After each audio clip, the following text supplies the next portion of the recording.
Docteur Emeka, est-ce que le masque nous protège réellement du Covid-19? Merci pour cette question d'actualité. La réponse est affirmative. Le masque nous protège et protège. Je m'explique. Lorsque quelqu'un porte le masque, il évite de postiller ou bien de projeter les gouttelettes de salive vers celui qui est en face de lui sur les surfaces, et ce qui empêche donc au virus qui sort des sécrétions, parce que la contamination c'est par les sécrétions, et de s'exposer. Il protège celui qui le porte, dans ce sens que si je suis en face d'un cas suspect ou bien d'un cas asymptomatique, parce que ce n'est pas évident de savoir, celui qui ne tousse pas, qui ne présente pas les signes de la maladie, que lui il est malade. Ça peut être votre femme, votre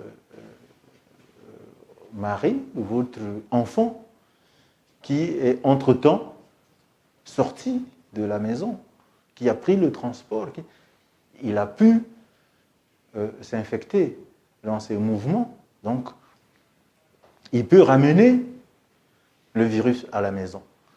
Donc, et même le masque que lui, il a porté là, pourquoi il a dit le masque porté? Parce que le masque, il sert de barrière. Donc, tout ce que le masque emmagasine, parce qu'il devient un filtre, reste là. Donc, quand vous arrivez chez vous, là aussi, il faut savoir se débarrasser du masque pour qu'il vous protège réellement, pour qu'il ne soit plus vecteur du virus, de la rue, de ceci, vers la maison. Donc, je dis oui, le masque protège. Protège lorsqu'il est utilisé correctement.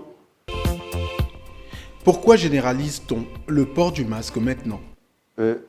La maladie, elle est évolutive. Lorsque nous étions en mode de préparation, lorsque nous nous préparions seulement à l'importation du virus, le port du masque n'était pas nécessaire.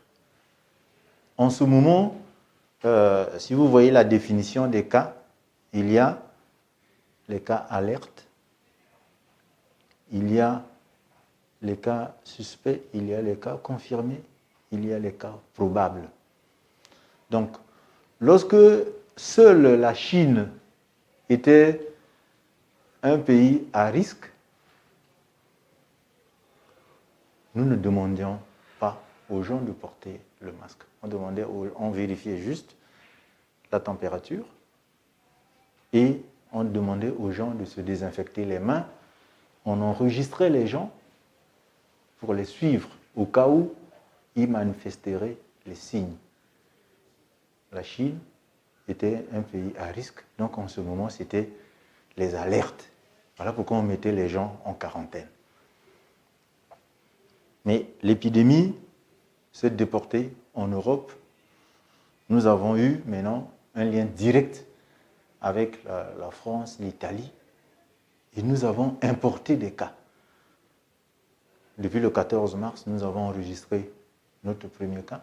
Le Congo est passé seulement des cas d'importation. Maintenant, nous avons des transmissions locales. Vous voyez, nous avons maintenant des cas de transmission locale. En ce moment, le port du masque devient pertinent, obligatoire pour tout le monde. Quel est le mode d'utilisation du masque? Le masque que moi j'utilise en ce moment, le masque chirurgical, celui-là, vous le mettez en le tenant, donc vous le sortez de son emballage avec précaution, donc vous le prenez par les ficelles, vous vous assurez que la partie métallique là est bien au-dessus pour l'ajuster au niveau du nez. Parce que pour ceux qui portent les lunettes, si vous ne le fixez pas bien, il y a la vapeur qui va sortir sur les lunettes après. Ça va éblouir un peu la vue.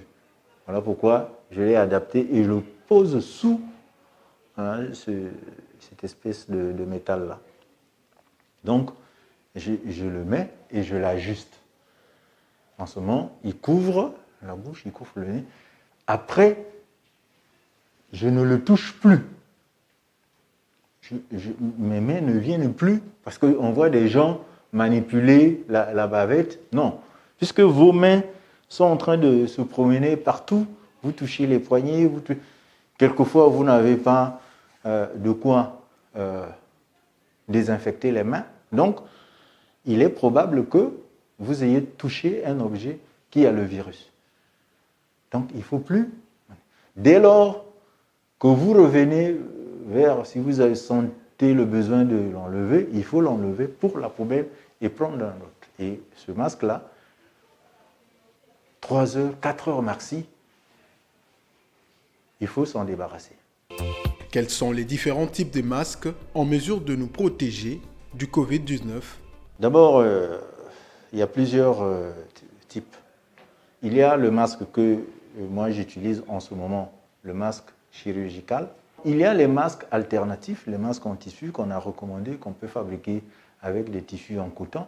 Là aussi, il faut s'assurer que les gens ont pris vraiment l'élastique et la bonne dimension qui ne va pas torpiller les oreilles. Tout à l'heure, j'ai donné un à quelqu'un, il a porté pendant 2 minutes seulement, il se plaignait du fait que ça tirait sur les oreilles. Celui-là, vous le portez également en sortant de chez vous, en empruntant le transport, en allant au marché. Mais dès que vous revenez, il faut prévoir une cuvette avec un détergent pour le nettoyer aussitôt. Le nettoyer et le sécher, le repasser pour une réutilisation. Celui-là, il est à plusieurs usages, alors que celui-ci, il est à usage unique.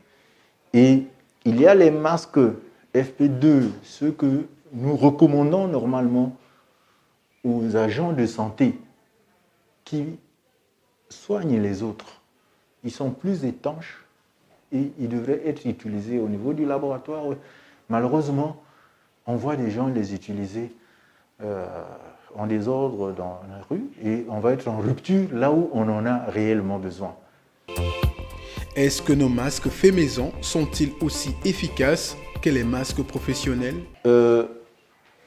On a donné des spécifications techniques à certains couturiers. Il y a le ministère des Arts, il y a des couturiers qui ont été identifiés, à qui on a donné des spécifications techniques. Quel tissu il faut utiliser, comment il faut le confectionner pour que il n'empêche pas la respiration. Il y a des gens, par exemple, qui sont asthmatiques, qui ont des problèmes déjà de respiration. Donc, il faut que le tissu utilisé permette de respirer convenablement. Moi, j'ai l'habitude, je peux rester sur ce masque-là pendant plusieurs heures. Je supporte bien, d'autres ne supportent pas. Donc, si vous allez utiliser un tissu, je ne sais pas, qui peut être allergène ou comment, peut-être que celui-là, les gens ne le supporteraient pas bien. Maintenant, on voit les gens fabriquer avec n'importe quel tissu, là aussi, ce ne serait pas bien. Il est préférable de s'approcher des couturiers qui ont été identifiés à cet effet, et puis on va confectionner en quantité pour essayer de couvrir le maximum de la population.